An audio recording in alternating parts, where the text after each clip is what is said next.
you heard me proclaim in the presence of many witnesses, and entrust them to reliable people who will be able to teach others also. Take the teachings you heard me proclaim in the presence of many witnesses, and entrust them to reliable people who will be able to teach others also. Take the teachings you heard me proclaim in the presence of many witnesses, and entrust them to reliable people who will be able to teach others also. Take the teachings you heard me proclaim in the presence of many witnesses, and entrust them to reliable people who will be able to teach others also. 2 Timothy 2:2. Hallelujah, 2 Timothy 2:2. Praise the Lord. 2 Timothy 2:2. You and me, let us proclaim the gospel. 2 Timothy 2:2. Hallelujah. 2 Timothy 2:2. Praise the Lord. 2 Timothy 2:2. You and me, Let us proclaim the gospel of Jesus Christ. Take the teachings you heard me proclaim in the presence of many witnesses, and entrust them to reliable people who will be able to teach others also. take the teachings you heard me proclaim in the presence of many witnesses, and entrust them to reliable people who will be able to teach others also. 2 Timothy 2:2. Hallelujah, 2 Timothy 2:2. Praise the Lord. 2 Timothy 2:2. You and me, let us proclaim the gospel. 2 Timothy 2:2. Hallelujah. 2 Timothy 2:2. Praise the Lord. 2 Timothy 2:2. You and me, Let us proclaim the gospel of Jesus Christ. The harvest is plenty, but the workers are few. As for me and my house, we will serve the Lord. We will serve the Lord.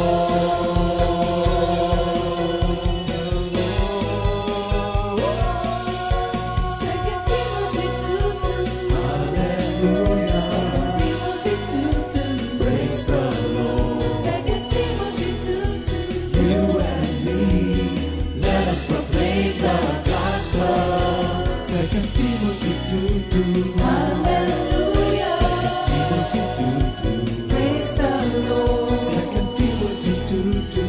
You and me, Let us proclaim the gospel of Jesus Christ. 2 Timothy 2:2. Hallelujah. 2 Timothy 2:2. Praise the Lord. 2 Timothy 2:2. You and me, let us proclaim the gospel. 2 Timothy 2:2. Hallelujah. 2 Timothy 2:2. Praise the Lord. 2 Timothy 2:2. You and me, let us proclaim, live up His name, delighting the Lord for His goodness. Let us proclaim, live up His name, delighting the Lord for His goodness. Let us proclaim, live up His name, delighting the Lord for His goodness. And He's God.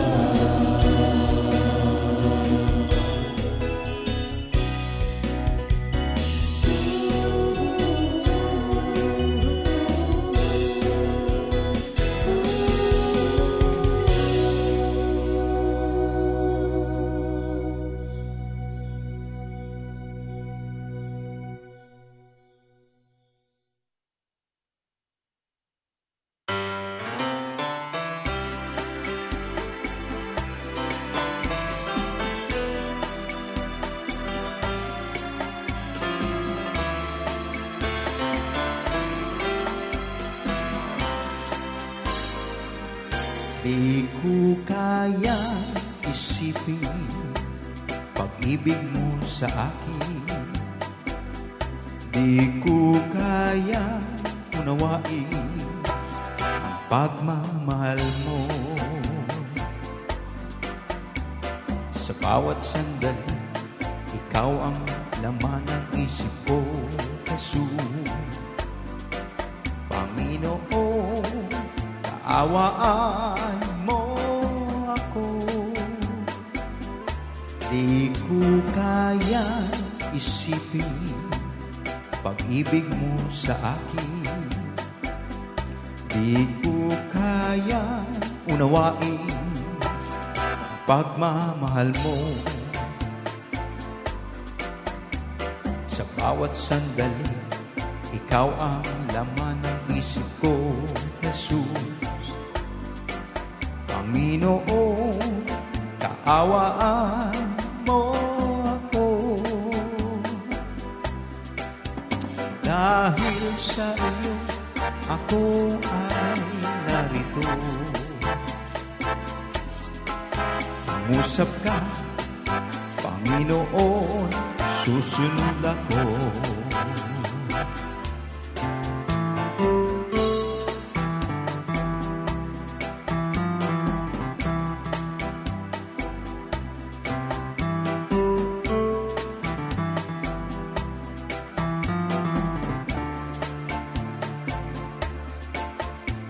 Sa bawat sandali, ikaw ang laman ng isip ko, Jesus. Panginoon, kaawaan mo ako. Dahil sa iyo, ako ay narito. Mangusap ka, Panginoon, susunod ako. Mangusap ka, Panginoon, susunod ako. Mangusap ka, Panginoon, susunod ako.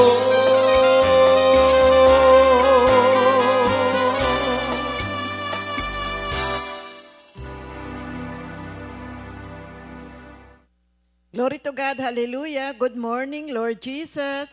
Good morning po sa mga kapatiran natin na laging sumusubaybay dito sa ating GMJ.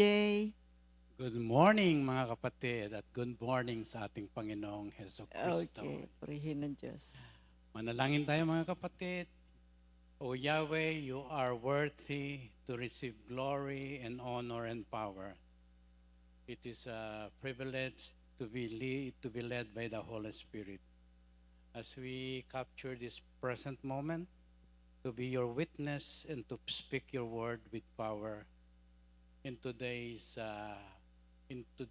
GMJ, help us to remember that the infilling of the Holy Spirit brings wisdom and faith for us to be able to accomplish the things you desire for us.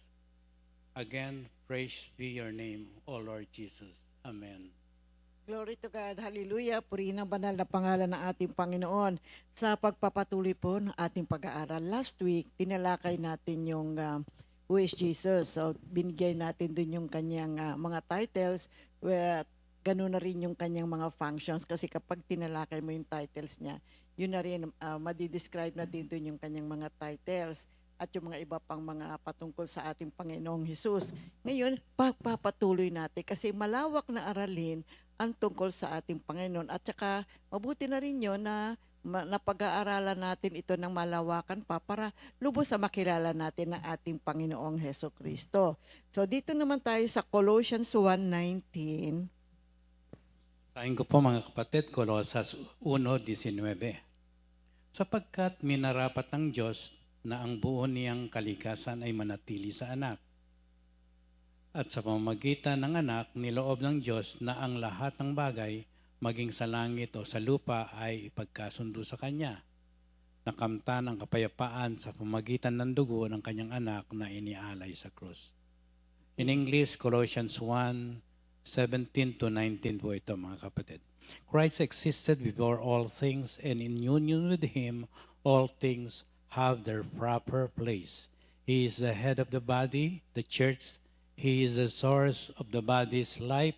He is the firstborn son who was raised from death in order that he alone might have the first place in all things. Purihin na banal na pangalan ng ating Panginoon. Napakagandang pagkakataon na binigay ng Diyos upang tayo po ay mag-aral ng patungkol sa Panginoong Hesukristo. Mula pa po ng mga early chapters ng Bible sa Scripture, ay ipinoprophesy na darating ang isang deliverer. Dito yan sa Genesis 3:15. Kaya yung mga prophets tulad ni Isaiah and Micah, ibinigay nila yung specific details regarding the Messiah's birth, life, at yung kanyang mission dito sa Isaiah 7:14, Isaiah 53 verses 4 to 6, and Micah 5 verse 2. Ito pong mga prophecies na ito precisely nag-a-align sa mga historical accounts patungkol sa kapanganakan ng ating Panginoong Hesukristo sa Bethlehem, sa Luke 2 verses 4 to 7, at yung kanyang mga mahimalang mga paggawa sa Matthew 11 verses 2 to 5, at yung kanyang sacrificial death on the cross for the forgiveness of man's sins sa 1 Corinthians 15:3. Now, lahat po ng ito ay na-foretold sa Old Testament, mga kapatid. So, talakayin natin. Una, ano po ba ang nature at ano ang person ng ating Panginoong Hesukristo? Ano ba ang kanyang persona? Sa doktrina po ng Christology, si Jesus ay hindi lamang tao, but He is also fully God. At ang tawag dito, hypostatic union, na kung saan it reveals the dual nature of Jesus, who transcends the ordinary boundaries of human existence. Kaya itong term na ito, itong hypostatic union, ini-express po nito, sinasabi nito, yung dual nature ni Jesus Christ as fully God and fully man. In AD 451, the Council of Chalcedon articulated this belief, affirming that Jesus has two distinct natures, that is divine and human, united in one person. See, without confusion, without change, without division or separation, ito pong union na ito remains an unfathomable mystery. Paano nga naman ang Diyos ay naging tao? Ang tao ay Diyos, di ba? Ganon. Kaya dito makikita po natin, ito po ay beyond human comprehension. So una, Jesus is fully God. So maraming mga passages ang nagsasaad ng tungkol sa pagiging Diyos ni Lord Jesus. Sa John 1 verse 1, in the beginning was the Word, and the Word was with God, and the Word was God. Additionally, dito sa Colossians 2 verse 9 proclaims, Christ in all the fullness of the deity dwells in bodily form. So dito makikita natin itong title sa to, description tungkol kay Lord Jesus unequivocally is within the Godhead. So as fully God, ang ating Panginoong Hesukristo, He possess the divine authority to redeem humanity from sin. So dito makikita natin, meron siyang kakayahan na patawarin ang mga tao sa kanyang kamatayan. Ma-redeem ang mga tao sa kanyang mga kasalanan sa pamamagitan ng cross ni Lord Jesus Christ. Jesus conquered death sa John 11:25. And He reconciled us with God. So as fully man, He identifies with our struggles, sympathizes with our weakness in Hebrews 4:15, And importantly, He is the sacrificial lamb for our sins, sa John 1:9. And through His life, death, and resurrection, He secured salvation para sa ating lahat. So, yun ang una. Jesus is fully God. Now, secondly, Jesus is fully human. Oo. While Jesus is fully human, no, ay siya po ay totoong tao na nagutom sa Matthew 21 to 18. Nauhaw din siya sa John 4:7 at nagkaroon din ng Pagkapagod. Napapagod din no, naman siya. At Oo. kailangan magpahinga sa John Oo. 4:6. And he experienced Sorrow.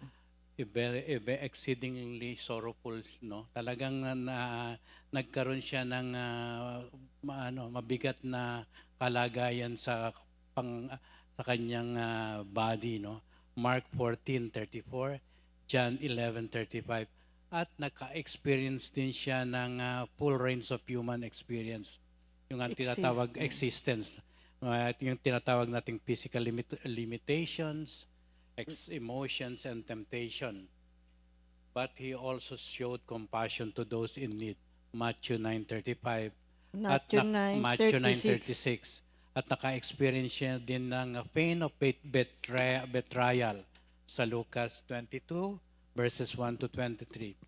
In his humanity, Jesus is a perfect representation of what it means to be human. Romans 5:18 to 19. No? Oo. Marami pong mga talata na nagpapatibay sa banal na kalikasan ni Jesus. Sinasad nga sa John 1:1, noong pasimula ay naroon ang salita, at ang salita ay kasama ng Diyos, at ang salita ay Diyos. Bukod pa rito, ipinahayag sa Colosas 2:9, sa pamagitan ni Kristo ay nananahan ang buong kabuuan ng pagka-Diyos sa kanyang katawan. Ang mga pamagat at paglarawang ito ay malinaw na naglalagay kay Jesus sa bawat aspeto ng Trinity. Oo. May tinatawag din po tayong pagkakaisa sa loob ng pangunahing Diyos o Trinidad. Unity within the Godhead. No? Sa John 10:30, ipinahayag ni Jesus, ako at ang Ama ay iisa. Ang pagkakaisang ito, bagamat hindi itinatanggi ang natatanging pagkatao, ay nagpapakita ng magkasanib na kakayahan ng Ama, ng Anak, at Banal na Espiritu. Dito, binibigyan diin ng dakilang commission o dakilang utos ang Trinity. Sinabi nga dito sa Matthew 28:19, pumunta kayo at gawin ninyong mga alagad ng lahat ng bansa, at binyagan sila sa pangalan ng Ama at ng Anak at ng Banal na Espiritu. Nangangahulugan na dito binanggit ang tatlong persona sa iisang Diyos. So una, tinalakay natin yung nature at person ni Lord Jesus. He is fully God and He is fully human. Ikalawa naman, talakayin natin yung role ni Lord Jesus sa creation. He is eternal God, He is the creator, He is the sustainer. Kaya yung John 1:3 ay nasasaad sa pamamagitan niya ay nagawa ang lahat ng bagay. At wala sa anumang ginawa ang nagawa nang wala siya. You see? So dito, kasama rito ang sansinuko, pati na rin ang sangkatauhan. Kasi scientific inquiry into the complexity of living organism, the fine-tuning of universal constants and geological findings contributes to the ongoing discussions on intelligent design. So makikita mo na ang pagkakalakha ng universe o lahat ng bagay, kakaiba, napakatalino, napakahusay talaga. Kaya dito makikita natin, iba po ang Panginoon. He is divine, He is holy, He is the great creator. And then, He is also the sustainer of all things. So makikita rin natin yan sa Hebrews 1 verse 3. Jesus upholds all things by His powerful word. So ito, pinakikita sa atin, this refers to His ongoing works in maintaining the universe, an aspect vital to understanding divine sovereignty. So makikita mo ngayon yung ating universe, di ba pag tiningnan mo talagang may creator eh. Ibang klase yung pagkakagawa, napakagiting, napakaganda, amazing. At nandiyan sila, you know, who upholds all these creations, ang ating Panginoong Heso Kristo. That's why our Lord is described as the active sustainer of the universe, holding all physical and spiritual creation by His powerful word. So makita natin yan. Now, Jesus as the sustainer of all creation, makita natin mga kapatid, see, mula sa puso ng tao hanggang sa kosmos, sa pamamagitan ng kapangyarihan ng kanyang utos, Lord Jesus sustains everything. Pinagsasama-sama ang lahat, tinatampok ng Colossians 1:7 na sa Kanya ang lahat ng mga bagay ay nagkakaisa. So, ibig sabihin, siya ang nagkakaisang puwersa para sa lahat ng nilalang. Siya ang nagpasimula ng buhay at ang patuloy na taga-suporta nito. So, higit sa pisikal na paglikha, si Jesus ay umaalalay sa mga individual na nagbibigay ng lakas sa paglalakbay sa buhay. So, si Jesus Christ, siya po ang nagsusustain sa atin din, tayong mga nilikang mga tao. Siya po ang nagbibigay ng lakas sa atin. Eh makita natin, Yung mga biblical kapatid, foundation ng sinasabi natin dito na Jesus as sustainer, Hebrews 1:3 describes Jesus as reflecting God's glory and upholding all things by the word of His power. Amen. And Colossians 1:17 states that He existed before all things and holds all things together. Amen. This doctrine implies that the existence ay hindi lamang isang random, no? But rather dependent on the continuous active involvement of Jesus Christ. So una, our Lord Jesus Christ is fully God, fully human. Ikalawa, yung kanyang role sa creation. Yung ikatlo, talakayin naman natin yung earthly ministry ng ating Panginoong Heso Kristo. See, it lasted about 3 years, mga kapatid, focusing on preaching the kingdom of God, healing the sick, redeeming humanity through His life and death. And then He traveled. Talaga pong nagpunta siya sa iba't ibang lugar throughout Galilee and Judea, teaching, performing miracles, training disciples, see, associating with the marginalized. So, taklakayin natin, siya ay nagturo, He preached, and He teach. He proclaimed the kingdom of God. Well, He talked about repentance and love of God and neighbor, often using parables. Yung kanyang mga pagtuturo, point, no? Nag-emphasize sa repentance, sa faith, sa obedience sa ating Panginoon. Yung Sermon on the Mount sa Matthew 5-7 exemplifies His moral and spiritual directives. Yung kanyang mga pagtuturo sa pamamagitan ng mga parables such as those recorded in Luke 15 ay ito po ay nagpapahayag ng spiritual truths about forgiveness at pagmamahal ng Diyos sa mga taong nawawala and the nature of His kingdom. So, nagturo siya, nagpreach siya. Kalawa, ito naman, miracles and healing. So, ang mga ebanghelyo ay nagdokumento ng maraming himala, no, mga kapatid, no. Mark 1:34 at nagbigay din ng pagpapagaling sa may sakit, nagpakita ng kaliwanagan sa mga matang bulag sa John 9:17 at raising the dead, John 11:43-44, at nagdemonstrate ng the authority over nature by calming storms, Matthew 8:23-27. He also demonstrated divine power by healing the sick, curing blind individuals, casting out demons, at lumakad pa sa ibabaw ng tubig and raising the dead. These works testified to His divine power and compassion.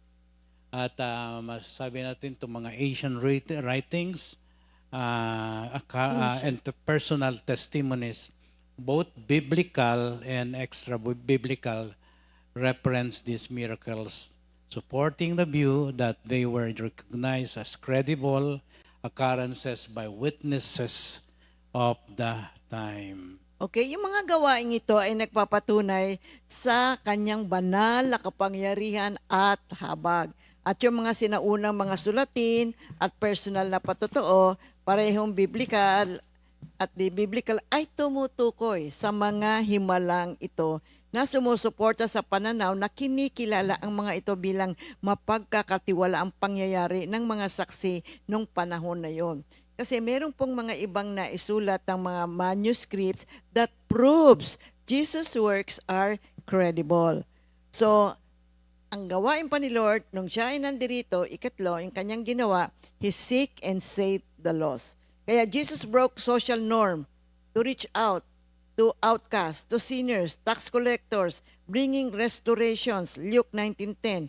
For the Son of Man came to seek and to save the lost. So dito, it summarizes Jesus' mission to rescue those who are separated from God. Now, as the Good Shepherd, He actively what? Pursues the lost. Hinahanap niya. So, like the parable of the 100 sheep. And He saves sinners. Evidenced by His interaction with Zacchaeus. Nakita niyo, sabi niya, Zacchaeus, bumaba ka niyan. Sinabi niya, kasi nasa puno doon si Zacchaeus di ba?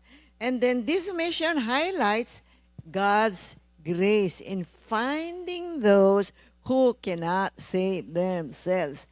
Kaya, tahasang sinabi ni Jesus, ang kanyang layunin ay hanapin at iligtas ang nawawala. At binigyan din niya ang pangangailangan na kilanlin ang pangangailangan ng isang tao para sa kaligtasan. So ang nais ni Lord Jesus, ma-realize natin that man needs to be saved. Yung lost, it refers to a state of spiritual deadness or separation from God, na kung saan ito ay binigyan ng remedy ng ating Panginoong Hesukristo. Binigyan niya ito ng kalutasan. Pumunta siya sa mga iba't ibang lugar, lumapit siya sa mga iba't ibang tao. Ang kanyang purpose, ang nais niya, makabalik ang maraming tao sa ating Diyos Ama sa langit.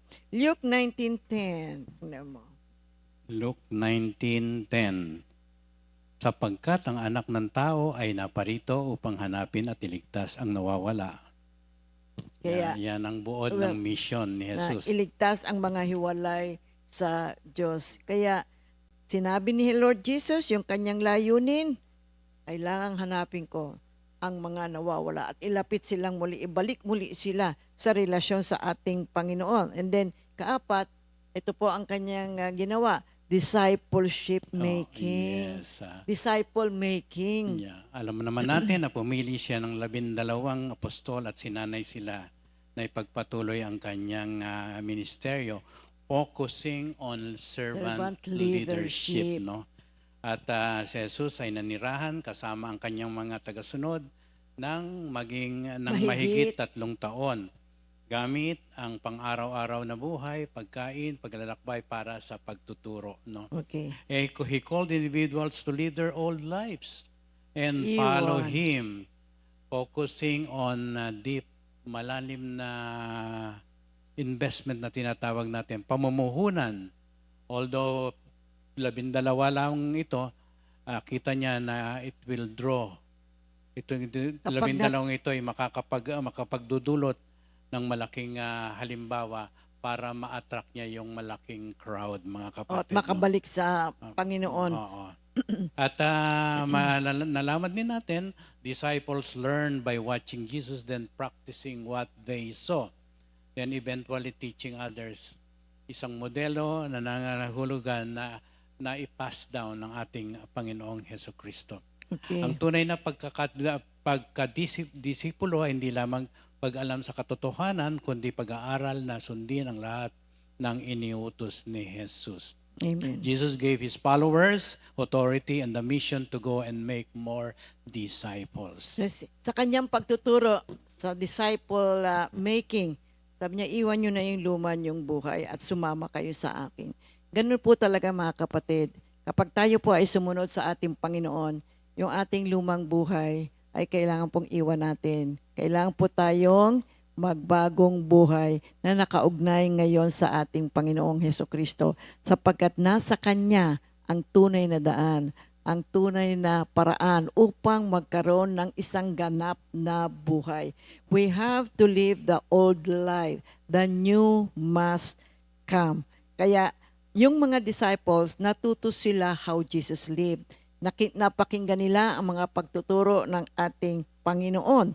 Kaya ang gagawin ngayon nila, ipapamuhay nila kung ano yung nakita nila sa ating Panginoong Diyos at ipapamuhay din nila ang mga natutunan nila, mga pagtuturo ni Lord, and then isi-share nila yon sa ibang tao para sila man ay magkaroon ng relasyon sa ating Panginoon.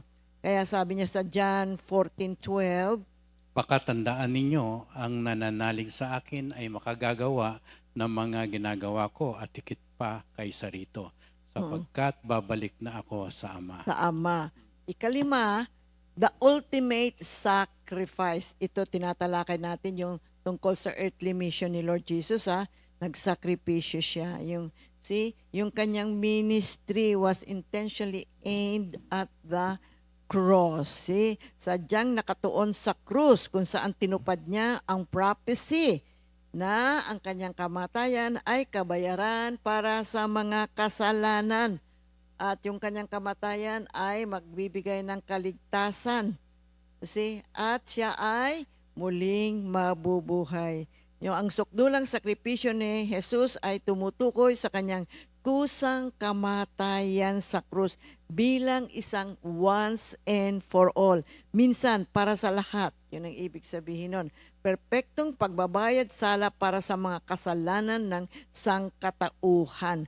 Pagtupad sa prophecy sa Old Testament at pagwawakas katapusan ng paulit-ulit na paghahandog ng mga hayop. So, by the death of Jesus Christ, natapos na yon, wala na yon. Kasi si Jesus na ang naging hain para sa kapatawaran ng ating mga kasalanan. Ang kanyang sakripisyo ay nagpapakita ng kataas-taasan, walang pasubali or unconditional na pag-ibig, nag-aalok ng kapatawaran, bagong buhay, at isang paraan ng pagkakasundo para sa lahat ng mga mananampalataya. So, that is the ultimate sacrifice of our Lord Jesus. Thirdly, He fulfilled the law and the prophets. Fulfillment of the law and the prophets. Kaya itinaguyod po ng ating Panginoong Jesus na siya ay dumating hindi upang pawalang sala ang kautusan. Pawalang bisa. Pawalang bisa, no? Ang kautusan o mga propeta, kundi tuparin ang mga ito. Mateo 5:17. At this fulfillment includes moral perfection, complete obedience, and the offering of himself as the ultimate sacrifice for sin, replacing the Old Testament sacrificial system. Yun nga dahil sa kasi Hebrews 10:10 to 10 dahil kasi to sa Old 14. Testament, naghahain sila ng mga animals para sa kapatawaran ng mga kasalanan. Wala na yun ngayon. Dahil kasi si Lord Jesus na. Ngayon, talakayin naman natin ngayon, yung crucifixion ni Lord Jesus Christ. See, what is the crucifixion of our Lord? Importante po ito mga kapatid, sapagkat si Jesus ay namatay sa krus para sa kapatawaran ng ating mga kasalanan. Ito ay kanyang ginanap bilang pagtugon sa kagustuhan ng Diyos Ama. It is the first century execution of Jesus of Nazareth by Roman authorities in Jerusalem. And this is traditionally considered to have occurred in AD 30 or 33. Well, following a trial before Pontius Pilate, Jesus was scourged, he was mocked, and he was forced to carry his cross to Golgotha. where he was nailed on the wooden cross between two criminals. So ito po ay central, the sacrificial event of Christianity, symbolizing the atonement, see, for human sin. Kaya Jesus was arrested after being betrayed by Judas Iscariot. Siya ay kinasuhan sa pagtataksil dahil sa pag-angkin na siya daw ay hari ng mga Hudyo, the King of the Jews. Kaya isang pag-aangkin na itinuturing na banta sa authority ng Roma. Kaya ang pagpapako sa krus ay isang brutal na pampublikong parusang Romano na idinidisenyo upang magdulot ng mabagal, masakit na kamatayan sa pamamagitan ng pagkahilo at pagkahapo, at bago ipinako sa krus, Jesus was beaten and scourged. See, and then, pinatungan siya ng tinik. Kaya ipinako si Lord Jesus sa lugar na tinatawag na Golgotha. Ang lugar ng mga bungo, isang karatula na may nakasulat na Jesus the Nazarene, King of the Jews, ay inilagay sa itaas ng kanyang ulo. Ang resulta ayon sa Ebanghelyo, si Jesus ay namatay pagkaraan ng ilang oras at ang kanyang kamatayan ay sinamahan ng mga supernatural na mga pangyayari gaya ng kadiliman na tumakip sa lupa at isang lindol. Pagkatapos ay inilibing siya sa isang libingan na natagpo ang walang laman pagkaraan ng 3 araw na humahantong sa paniniwalang sa kanyang muling pagkabuhay. Si Lord Jesus nabuhay na mag-uli. So what is the significance of Christ's crucifixion in Christianity sa ating pananampalataya? Oo, ano ang kahalagahan ng pagpapako sa krus ni Kristo sa ating mga Kristiyano, Sa mga ating pananampalataya. No? Ito po'y nagsisimbolo ng pagmamahal ng ating Panginoong Diyos. The crucifixion is viewed as the ultimate demonstration of God's love for humanity, offering salvation as a free gift. Ang pagpapako kay Kristo ay isa pong simbolo ng pananampalataya, tinatawag cornerstone of faith. The event is central to Christian theology and is commemorated annually on Good Friday, mga kapatid. No? So, Atonement for sin, what does it mean? According to biblical teaching, Jesus' crucifixion is a divinely orchestrated act aimed at reconciling sinners to God. 1 Peter 2:24. The shedding of the blood ay inilarawan bilang kabayaran para sa pagkasira at pagsuway ng sangkatauhan. Efeso 1:7. Atonement for sin is the act of making amends or reconciliation for wrongdoing. Ang pagbabayad sala ay para sa kasalanan ay paggawa ng pagbabago, mga pagbabago at pagkakasundo para sa maling gawain. Kadalasang kinasasangkutan ng pagdurusa, sakripisyo o pagsisisi upang maibalik ang pagkakasundo sa Diyos at sa iba. Ang salita pong pagbabayad sa sala o atonement for sin ay nangangahulugan, kung titingnan niyo po yung salitang atonement, at one meant. Pag hinihiwalay po natin, the word atonement, at one meant, signifying a state of being made one or reconciled. Purpose of atonement to resolve the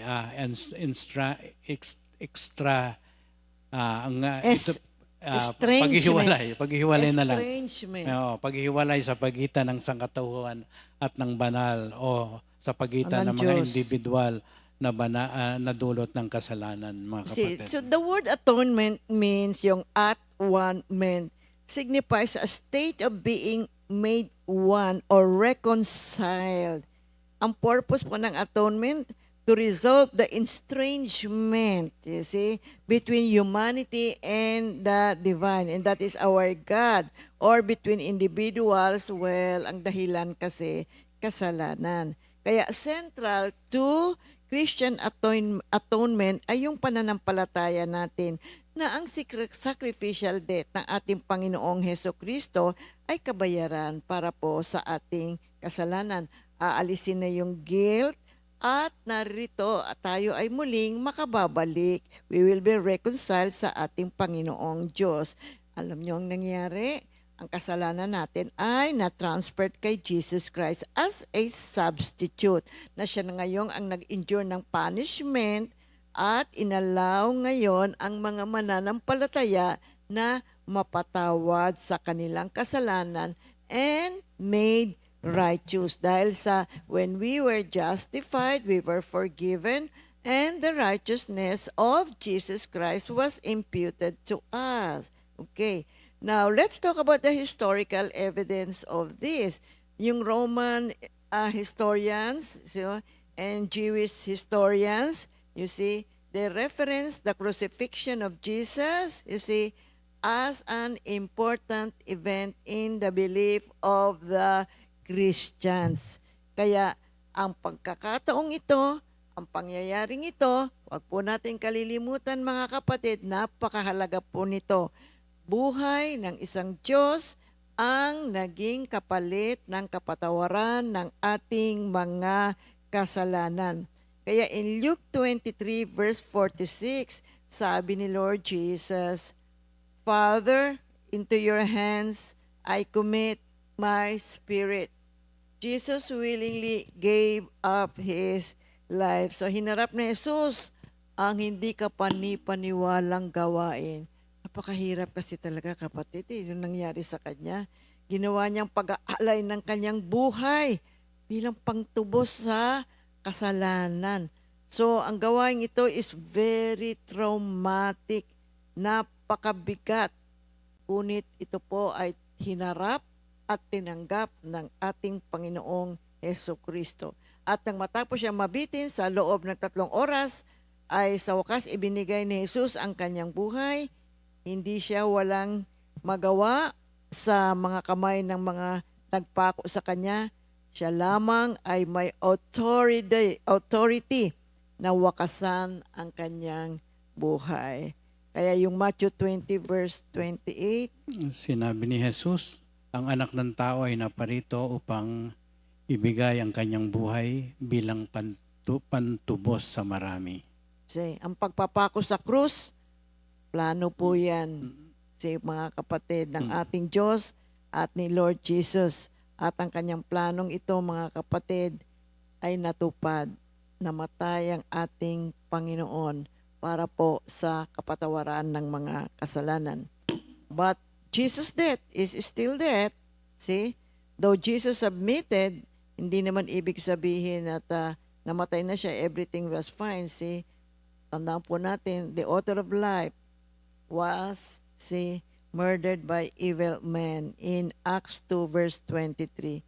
Jesus yielded to the evil and injustice because, he knew God is in full control. Oo. Andun po yung kanyang ganap, tapat, na pagtitiwala, pagmamahal, kaya sumunod siya sa kagustuhan ng Diyos Ama.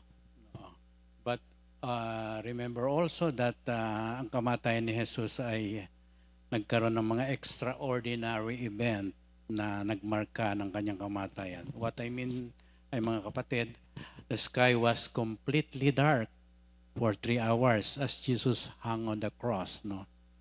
At the moment of his last breath, the earth shook. The temple garden split from top to bottom, and the tombs of the saints opened and their bodies raised from the dead. Oo. Wow.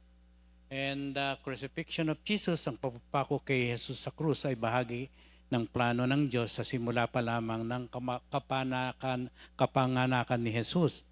Ang kasalanan ng kasangkatauhan ay nangangailangan ng isang sakripisyo. Ang walang kasalanan na buhay ni Jesus ay isinabuhay at ibinigay upang ang tao ay makatanggap ng kaligtasan at buhay na walang hanggan, mga kapatid. Purihin ng Panginoon. Now, let's talk about, talakayin naman natin, yung resurrection. So, kanina, tinalakay natin yung crucifixion, namatay si Lord Jesus doon. Ngayon naman, pag-aralan natin yung resurrection. So, what is the resurrection of our Lord Jesus Christ? Ang muling pagkabuhay ni Lord Jesus ay foundation ng ating pananampalataya. Si Jesu Kristo ay bumangon mula sa mga patay sa ikatlong araw pagkatapos ng kanyang pagkapako sa krus, gaya na nakadocument sa New Testament. Ito ay nagpapahiwatig ng tagumpay laban sa kasalanan at kamatayan na nagpapatunay kay Jesus bilang anak ng Diyos. Ito po ay center ng Christian theology. Nag-aalok sa atin ngayon ng pag-asa sapagkat ang Diyos natin ay buhay. Kaya ang muling pagkabuhay ni Hesus Kristo, foundation po yan. Tandaan po natin yan. Kapag tayo po ay dumadating sa mga sitwasyon na mahihirap, sabihin natin sa sarili, buhay ang aking Diyos. Siya ay muling nabuhay. Kaya kung tayo man mga kapatid ay nabubuhay sa kasalanan, hayaan nating iwasan natin at kalimutan na, magbagong buhay tayo. Sapagkat ang sino mang nakipag-ugnay sa ating Panginoong Hesukristo, siya din ay mamamatay sa kanyang lumang buhay. Because Jesus Christ resurrected, tayo rin ay mayroong bagong buhay. And this life is now in union with our Lord Jesus Christ.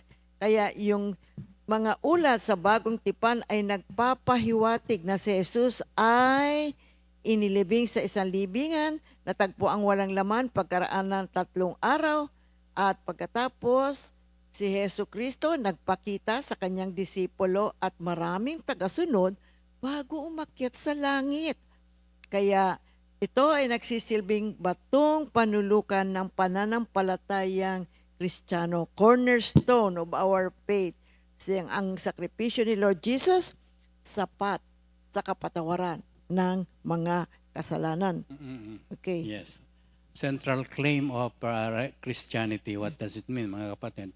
According to 1 Corinthians 15:14, if Christ has not been raised, our preaching is worthless, and so is your faith.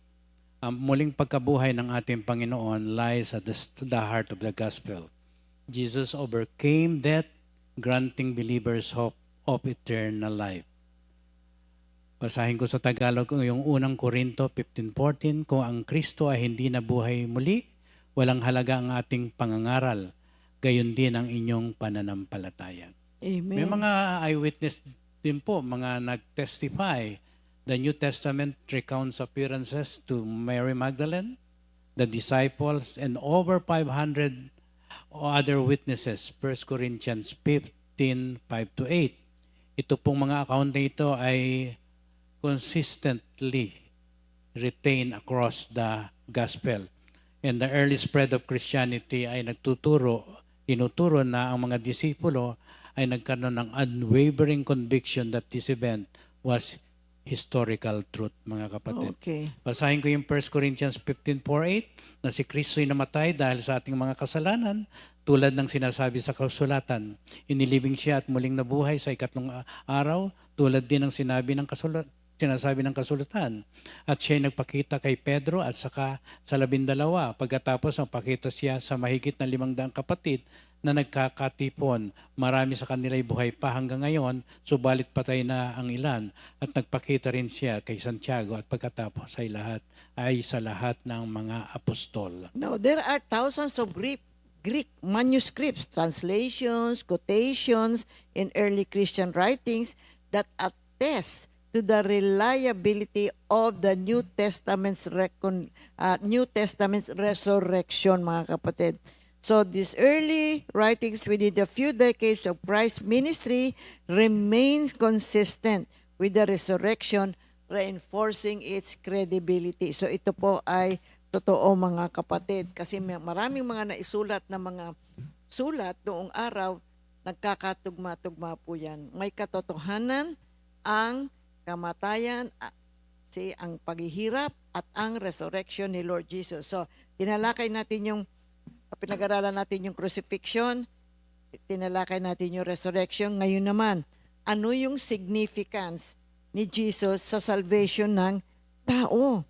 See, man is not saved by works, but by God's grace through faith in Christ's sacrifice. Ephesians 2:8-10. Now, it provides forgiveness. We now have a new identity. We are now children of God, and we have peace with God. So, it brings an end to the Old Testament sacrificial system. See, this is now replaced with a new covenant of mercy and access to God. So now, Jesus is the mediator between God and humanity. 1 Timothy 2:5. Merong iisang Diyos at iisang tagapamagitan sa pagitan ng Diyos at ng mga tao, ang tao na si Kristo Jesus. Kaya sa pamamagitan ng kanyang buhay, yung kanyang sacrificial death, yung resurrection, ito po ay ang nagsilbing bridge na nag-restore sa ating relationship sa ating Diyos. Jesus is the unique one mediator na nagbigay ng kanyang sarili as a ransom for all of us. Tayo ay napatawad. See? So Jesus is the sole intercessor. No other mediator is needed. Jesus holds this unique position because He is fully God and fully man. Sa pamamagitan niya ay nagdala siya ng isang mas mabuti at lasting covenant sa Hebrews 8 verse 6.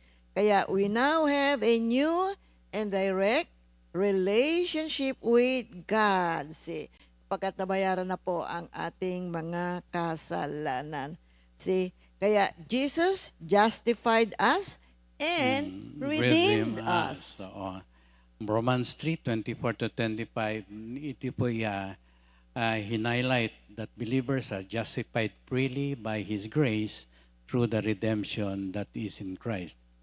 His atoning sacrifice satisfies the divine justice at inopen po the way for sinners to receive forgiveness of eternal life. John 3:16. Amen. Kaya ito po ay mahalagang event, mga kapatid. Huwag natin kalilimutan, purihin natin ang ating Panginoon. Napakadakila ng ating Panginoong Hesukristo. Acts 4:12, tanging pangalan ni Jesus lamang ang ibinigay ng Diyos para po sa kapatawaran, para sa kaligtasan ng lahat ng mga tao. Just as Jesus justified us and redeemed us, now Jesus transformed us and make us His disciples. So now believers are called to put on the new self, kasi napatawad na tayo, Ephesians 4:24. See, enabled by Christ's redemptive work and indwelling of the Holy Spirit. So nandito na ngayon sa atin ang banal na Espiritu. See, ang ginawa ng ating Panginoon, binago ang ating buhay. Bago na tayo, mga kapatid. See, ang buhay natin ngayon ay naka-align na sa purposes ng ating Diyos. At tayo ngayon ay mayroong pag-asa. Binigyan tayo ng pag-asa ng Diyos. See, ang klaseng pag-asang ito ay hindi basta ordinaryong pag-asa, kundi this is beyond this life. You see? At anong yung beyond this life? Eternal life, mga kapatid. May pag-asa tayo na makatanggap ng buhay na walang hanggan. So put on the new self. Magbagong buhay na po tayo, mga kapatid. You know, the study about our Lord Jesus Christ is a beautiful study. Kayo din po, mga kapatid, ay inaanyayahan ko, mag-aral din kayo. See, alamin ninyo kung sino ang Panginoon. You will get to know Him more. You will get to love Him more. And you will be willing to serve Him more because Jesus is a beautiful God, an amazing God. Talagang ang buhay ng ating Panginoong Diyos ay talagang lupuspos ng pag-ibig. Ang Diyos ay nabubuhay sa pag-ibig. Lahat ng kanyang ginagawa, pag-ibig. Mahal tayong lahat ng Diyos. At ang gusto niya, mabago tayo, magkaroon tayo ng maayos na buhay na nakaugnay sa Kanya. What of course we have to obey. Kailangan malaman natin kung ano ang mga panuntunan ng Diyos, ngayong nandirito na tayo sa Kingdom of God. At sumunod tayo. Tayo rin po ang makikinabang. So, now we study, Jesus is now in heaven. At talakayin din natin yung kanyang muling pagbabalik. Jesus has an ongoing ministry. Alam niyo po ba yan? Siya po ang ating one and only mediator. At ang Panginoong Jesus ay babalik. You see, Luke 22:69. Ngunit sinasabi ko sa inyo, mula ngayon, ang anak ng tao ay uupo sa kanan ng makapangyarihang Diyos. Okay, now our Lord Jesus is currently in heaven, seated at the right hand of God the Father. Now, this position is often called the session of Christ, signifying His supreme authority, honor, and completion of His sacrificial work on earth. He is actively reigning and interceding for the believers, subduing all powerful powers, mga kapatid. Naghahari na mamagitan sa mga mananampalataya. No? Amen. Oo. At sinusupil ang lahat ng lahat ng mga ibig na Lahat ng hindi nakasiyasya. kaaya-aya sa ating Panginoon, yun ang sinasabing subduing all powers. Wala pong makakakayang supuin ng ating Panginoon. Kasi anuman pong negative situation yan, kaya po yang ayusin na ating Panginoon. Itatakwil po lahat yan, mga kapatid, pagkat hindi po yan makabubuti para po sa ating buhay Kristiyano. Yan po ay mga nakaharang, mga obstacles po yan para po sa ating paglago bilang isang mananampalataya. Yeah, Hebrews 10:12. Hebrews 10:12 to 14. Ngunit si Kristo ay minsan lamang naghandog para sa mga kasalanan at iyo'y sapat na. Pagkatapos ay umupo siya sa kanan ng Diyos. Ngayon naghihintay siya roon hanggang sa lubusang pasukuin sa kanya ng Diyos ang kanyang mga kaaway. Sa makatuwid, sa pamagitan lamang ng isang paghahandog, ay kanyang ginawang ganap magpakailanman ang mga nililinis ng Diyos. Amen. Okay. Ano ba ang key aspects of Jesus seated in heaven? Ito pong position of honor and authority na tinatawag. Sitting at the right hand is a metaphor for holding the highest position of power, authority, and honor in the universe. No? Ito po'y tapos na gawain na. Unlike the Old Testament priest who stood while ministering ministering, Jesus sat down because His sacrifice for sins was completed. Completed. Yes, Okay. Mga passages that indicate Bible verses. Jesus' presence in heaven are Matthew 26:64, Ephesians 1:20, and Colossians 3:1. Matthew 26:64, sumagot si Jesus, kayo na ang nagsabi at sinasabi ko sa inyo, di na magtatagal at makikita niyo ang anak ng tao na nakaupo sa kanan ng makapangyarihang Diyos at dumarating na nasa alapaap. Efeso 1:20, ang dakilang kapangyarihang ding iyon ang muling bumuhay kay Kristo at nag-upo sa Kanya sa kanan ng Diyos sa kalangitan. Colosas 3:1, yamang binuhay kayong muli na kasama ni Kristo, ituon ninyo ang inyong pag-iisip sa mga bagay na nasa langit na kinaroroonan ni Kristo na nakaupo sa kanan ng Diyos. Amen. See, Jesus is active. He is working.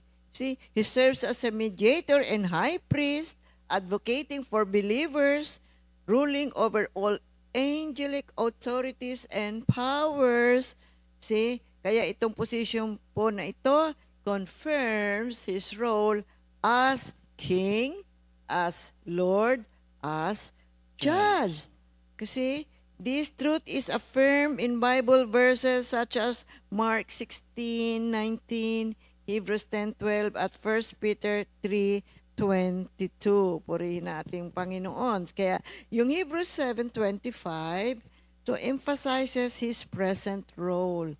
He is able to save completely those who draw near to God through Him, And since He always lives to intercede for them. Kaya itong kanyang high priestly work assures believers of His ongoing advocacy. At yan po ay pagdasal ang mga mananampalataya, tulungan tayong lahat. At nandiyan dyan po siya sa langit, laging nakatingin sa atin. Ang ating Diyos, He never dozes nor sleep. Remember, God, our Lord Jesus, is babalik sa takdang panahon. You see, Matthew 24:30, Revelations 22:12, Jesus will return in power. Now, this second advent involves judgment, the fulfillment of final prophecies, and the consummation of God's redemptive plan. Kaya ito pong mga studies of early Christian communities illustrate ito po ay totoo at ang pagbabalik ng ating Panginoon ay magaganap. Kaya Revelations 22:12, sinabi ni Jesus, Makinig kayo, darating na ako. Dala ko ang mga gantimpalang ibibigay sa bawat isa ayon sa kanyang ginawa. wow, Matthew 24:30, Pagkatapos, lilitaw sa langit ang tanda ng anak ng tao at mananangis ang lahat ng mga bansa sa daigdig. Makikita nila ang anak ng tao na nasa alapaap at dumarating na may dakilang kapangyarihan at kadakilaan. My dear people of God, we need to prepare for this. Mga kapatid, ngayon pa lang ay paniwalaan natin ito, kaya ayusin natin yung ating buhay. Binibigay na ng Diyos sa atin ang lahat ng paraan upang tayo po ay maging ganap sa ating buhay. Oo, si Jesus ay sentro ng kasulatan at ng pananampalatayang Kristiyano. Siya ang Diyos na nagkatawang tao, ang ipinangakong Mesiyas, ang ipinako sa krus at muling nabuhay na tagapagligtas. Lumikha ng sansinukob at ang pinaka-mumula ng pag-asa at buhay na walang hanggan. Ang kanyang mga turo, mga himala, mapaghandang kamatayan at tagumpay laban sa libingan ay umuhubog sa pangunahing doktrina ng paniniwala tungkol sa pagtubos, layunin at kapalaran ng sangkatauhan. Kaya mula sa mga early prophecies hanggang sa pagpapatunay ng mga saksi at sa ebidensya ng mga manuscript na nagpapanatili ng bagong tipan, bawat bahagi ay nagtuturo sa pagkakilanlan ni Jesus bilang isang Diyos at ganap na tao. Yung kanyang buhay, you see, ay nagmamarka ng pagbabago sa kasaysayan ng sanlibutan. At ang kanyang pag-ibig sa atin, nag-aalok ng kapatawaran, ng kapayapaan, at pagbabalik loob. So tulad ng paulit-ulit na ipinahayag sa banal na kasulatan, ang pangunawa kung sino si Jesus at pagtanggap sa kanyang kahalagahan ay nag-aalok ng tanging pangmatagalang sagot sa pinakamalalim na pangangailangan ng sangkatauhan. At ano po yon? We need to be saved.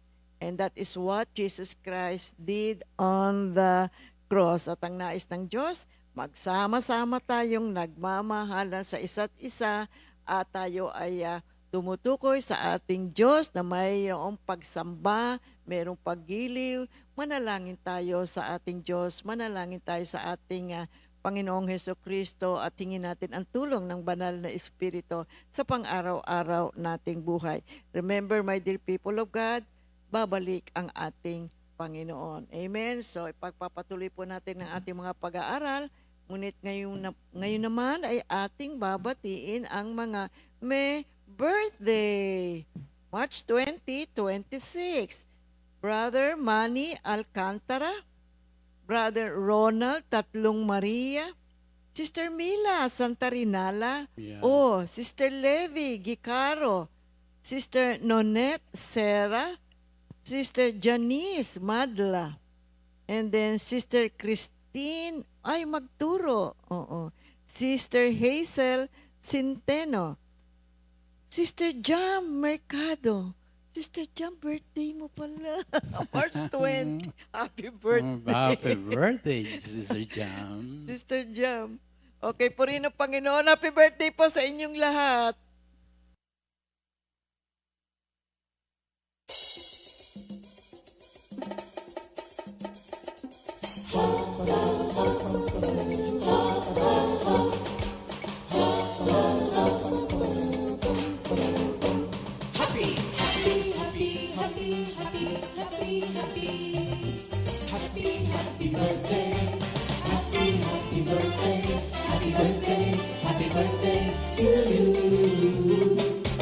Happy anniversary, happy anniversary, happy, happy, happy anniversary.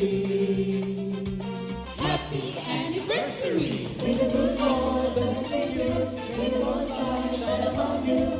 Happy anniversary to you. Happy, happy birthday to you.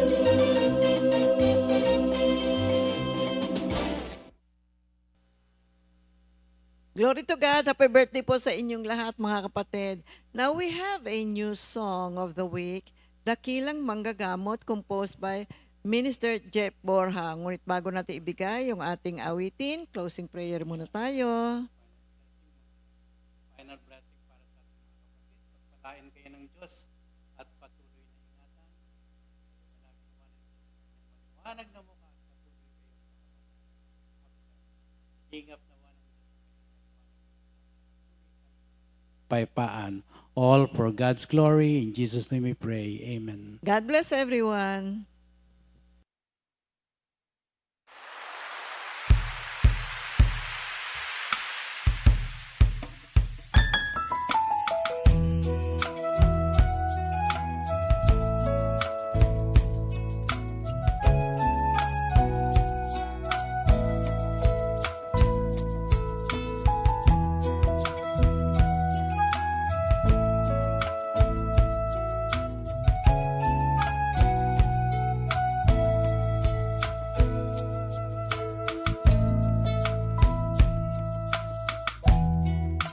Ikaw ang aming Diyos,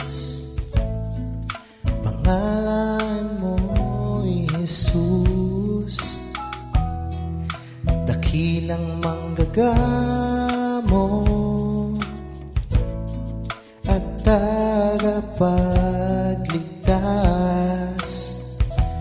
Ang sa'yo'y nagtitiwala ay di mabibigo. Ang sa'yo'y naniniwala ay di mapapahiya.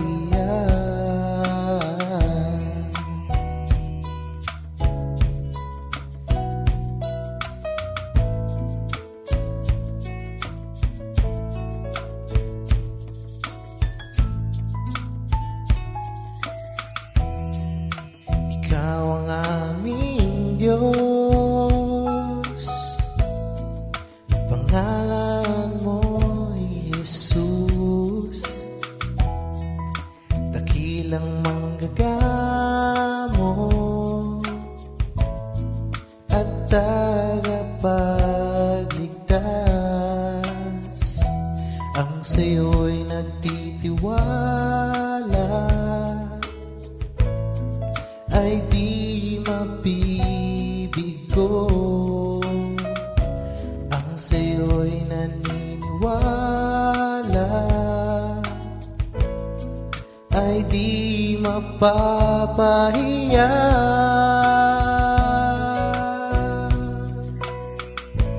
Pupurihin kita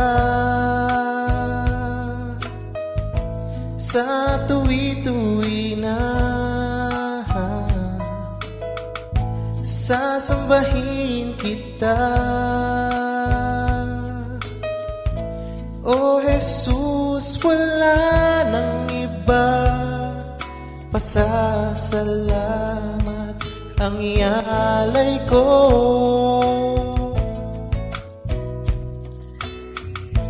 Pupurihin Pupurihin kita sa tuwi-tuwi na, sasambahin kita, O Jesus, wala nang iba, pasasalamat ang ialay ko, dahil mahal kita.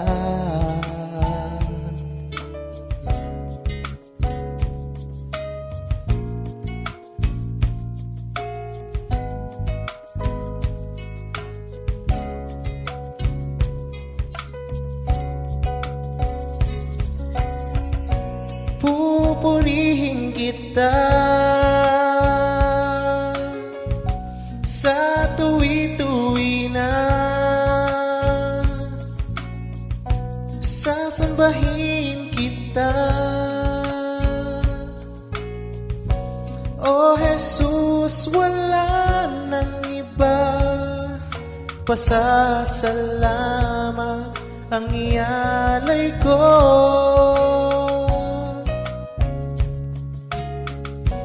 pupurihin kita sa tuwi-tuwi na, sasambahin kita, O Jesus, wala nang iba, pasasalamat ang ialay ko, dahil mahal kita, dahil mahal kita, Jesus, mahal kita.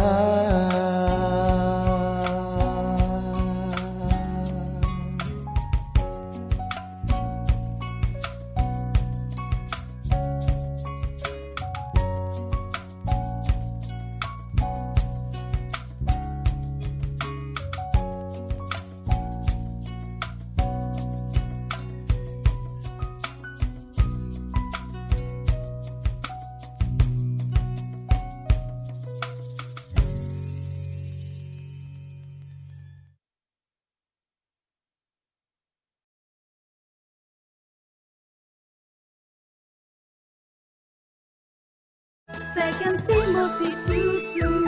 Hallelujah. Second Timothy 2:2. Praise the Lord. Second Timothy 2:2. You and me, let us proclaim the gospel. Second Timothy 2:2. Hallelujah. Second Timothy 2:2. Praise the Lord. Second Timothy 2:2. You and me, let us proclaim the